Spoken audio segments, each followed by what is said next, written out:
presentation today is a very quick overview and summary of the research we did looking at how we could use in-situ simulation to improve care of the acutely ill patient by enhancing interprofessional working within the primary care setting. And this has been done in collaboration with the University of Surrey and Health Education England, Kent, Surrey and Sussex. So the rationale behind our project. Acutely unwell patients in general practice are uncommon, but when they occur, it requires intervention from the entire staff, both clinical and non-clinical, working as a cohesive team. And one study estimated that approximately 6% of out-of-hospital cardiac arrests occur within the primary care setting. So this is an environment where primary care providers do have an important role to play. And despite the advantages of interprofessional education being really well documented within most areas of secondary care, there is very little research evidence of this in the primary care setting specifically. So we wanted to consider how could we develop and use an in-situ simulation to enhance this interprofessional working and the communication of and between clinical and non-clinical staff in GP practices in the UK. So today's presentation is an overview of the research we've done to date with 3 GP practices in Kent, Surrey and Sussex, and the experiences and lessons learned through this process of developing a simulation for primary care. So research to date has shown that there is an improvement in GPs' reported management and confidence in responding to a medical emergency when they've used simulation-based training for clinical and non-clinical staff. And that this simulation-based medical emergency training has allowed non-clinical members of staff, sorry, there's a typo, to gain experience of and appreciation for the demands of patient care. And we thought this was particularly relevant to the primary care setting, which is quite siloed. A lot of the treatment within primary care is done quite literally behind closed doors, and there's quite a distinction between clinical and non-clinical areas of the actual building. Research has also emphasised the importance of defining both team structures and team processes, and it's provided participants with the opportunity to develop non-technical skills such as effective teamwork and communication. So our research built on all of this together by running in-situ simulation of a medical emergency for clinical and non-clinical staff working specifically within their own practice and using their own equipment during an actual day at work. So phase 1 we conducted earlier this year, and we wanted to scope the current education provision within GP practices within Health Education England, Kent, Surrey and Sussex. So we sent off a questionnaire to all 668 practices with a response rate of just over 16%, just to see what type of training they currently do. A lot do basic life support, there's quite a lot of training involving difficult patients, and simulation is not really used. So we thought this would be an area that we could start using simulation, and whilst the majority of practices did run sessions combining clinical and non-clinical staff members, 12 did not. We also found from the responses, as we suspected, that a lot of training is really role specific. For example, the clinical members of staff having their compulsory clinical updates, and the non-clinical members of staff having trainings on things such as software and administrative processes. And even when they were being trained on the same thing, it was often quite siloed and separate. For example, basic life support compulsory for all members of staff was often done with the clinical staff being trained in one session and the non-clinical staff being trained in another. They were learning the same thing and exactly the same trainers, but they were still being separated. Phase 2 was the development of our in-situ simulation, which we started in the spring of this year. We recruited 3 practices from within Kent, Surrey and Sussex. All practices are research active and were recruited through personal networks. We asked for 7 to 10 members of staff. We ended up having 9 from each. We wanted clinical and non-clinical, and it was up to the practice how they persuaded people to take part. We organised a day as staff would arrive to set up our equipment. We had a mannequin and camera set up. We then had a short staff briefing where we got consent from everybody to participate. Our scenario ran for 15 to 20 minutes, and then we had a 30 to 45-minute group debrief afterwards. Each participant then took part in an individual interview with me either the same day or within the next couple of weeks afterwards, just to go through their experiences and perceptions of the event as a training tool. The scenario was we had Mr. Hughes. He would turn up to surgery feeling a bit unwell. He'd had an appointment the week before, which hadn't made him feel any better, and he would have a cardiac arrest in the actual waiting room. This would be witnessed by his very distressed wife. We also had the addition of an annoyed patient, who was either male or female, and this annoyed patient was very frustrated at the perceived inconvenience of staff dealing with the gentleman having a cardiac arrest, and obviously the delay that had on them having their appointment, which was for something quite minor. It was for a repeat prescription for asthma inhaler. There's quite a lot of novelty of designing in-situ simulations specifically for primary care. A lot of things that have been developed in secondary care cannot necessarily just be transferred straight over. Because we were using the scenario into a GP surgery, so we did a site visit to each one beforehand to assess the space we had available. We wanted to use the actual waiting room, which varied in size, varied in shape. We had to consider where we would set up the equipment. As we were going to be running this during the working day, we needed to ensure that patients and members of staff still had access to their working conditions. We couldn't block routes of access and things like that. Then the interviews were thematically analysed, and I'm just going to give you a really quick overview of the 4 main themes that came up from the participants. So our first theme was the idea of apprehension, anxiety, and unwilling participation. So both clinical and non-clinical participants expressed an anxiety felt prior to participating. This was both on an individual level and on staff as a whole. This latter bit was especially pertinent for the practice managers and the senior GPs. They were often the gatekeepers for allowing us to run this in their surgery, and they were quite concerned that they wanted their staff to perform well. And all the staff did perform well. We had no clinical concerns in any of the practices we went to. They all managed it very well. But there was a sense that they were being assessed, and we made it clear we weren't there to assess them. We were there to assess the scenario, not them. But that was something that all of them were quite concerned about. And here is a quote just explaining that. It was the fear of unknown. The participants knew it would be a medical emergency. They'd seen us setting up. Quite a few people guessed or assumed it would be a cardiac arrest and that would need CPR. But other than that, they didn't know what would happen. They also didn't know that we would have our annoyed patient as well, our third actor. Theme 2, experiences of the simulation process. The actors were highly praised for their realistic portrayal of the patients, which fits in really well with what the previous speaker was saying.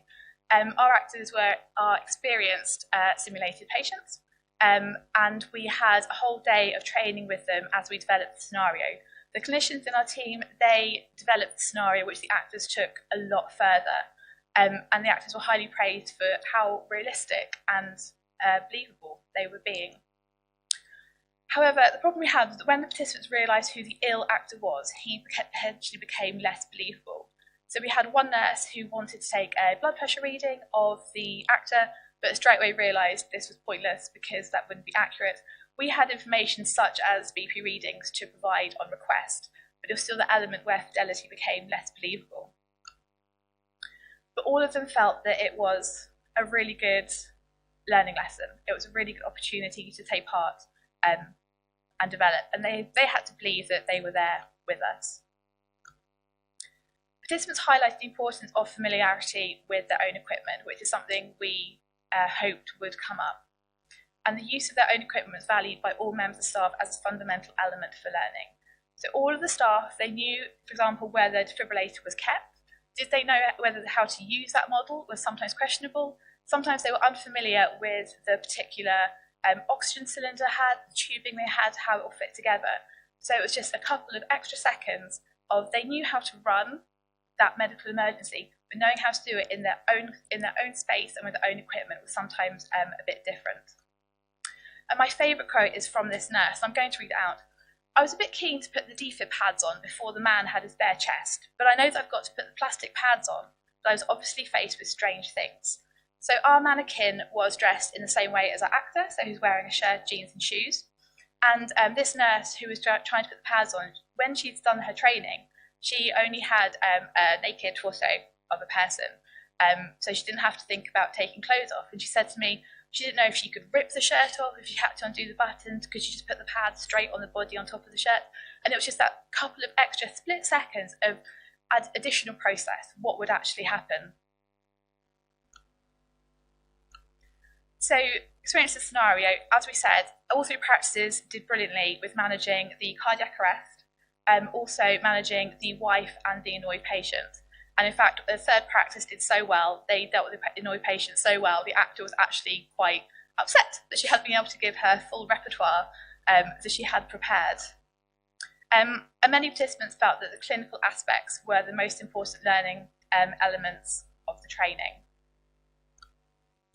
And this was especially pertinent for non-clinical members of staff. As I said before, because a lot of primary care is so separated, some of the non-clinical members of staff were saying they like knowing that their colleagues do know what they're doing. And it's always an assumption that, yes, the doctors and the nurses on site do know what they're doing, but it was nice to actually see that happen. And they have preparations for things like this, but not a scenario as we've done before. So they just like knowing that the plans they had in place did actually work and that they were able to successfully manage this very poorly patient. Teamwork was viewed very positively by participants, and for many people it was the first simulation in which they had participated. This might be quite unnerving. For the junior members of staff, especially those straight out of med school who are very familiar with the simulation process, they were generally very keen to participate. They were quite aware of what's happening. They could often second guess what would be happening. For the more senior GPs, they were generally more reluctant to take part, although they did see how it would be beneficial. But for a lot of the non-clinical members of staff, this whole concept was quite alien to them, especially when we started arriving with all of our equipment and mannequins and our camera setup. But generally, the whole thing was viewed very positively, and it was good to have so many people involved. One practice, when I first spoke to them, they just thought that we would have a small mannequin on site, get a few people to do a few chest compressions, but having a whole scenario background and storyline, that it felt much more believable. So all three practices successfully managed the emergency situation, but there were concerns over familiarity with equipment on site. We did do one practice in August, which was only a matter of days after the new GP trainees had started. And whilst they had had their on-site induction and they knew where things were kept, they hadn't had time to increase their level of familiarity. Also things like learning their colleagues' names and just having greater familiarity. That's a quote about oxygen cylinder. So a lot of the younger GPs were saying that if we had done this scenario in secondary care, it would have been brilliant and perfect, and it would have been run incredibly smoothly. But they couldn't necessarily just transfer secondary care to primary care. It did need a slightly different way of approaching it.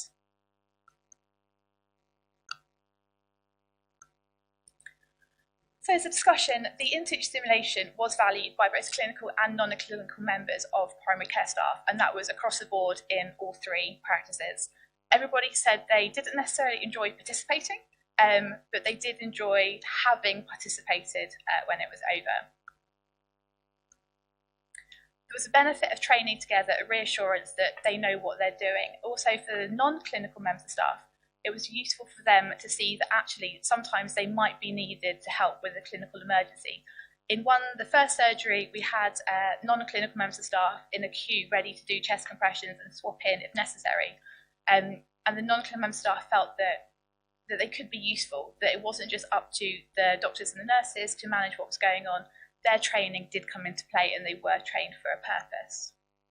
It also highlighted areas for improvement, many of which were really easily addressed, and we've been in contact with our first practice who've put together a beautiful PowerPoint for new members of staff showing how they would manage such an emergency in the future.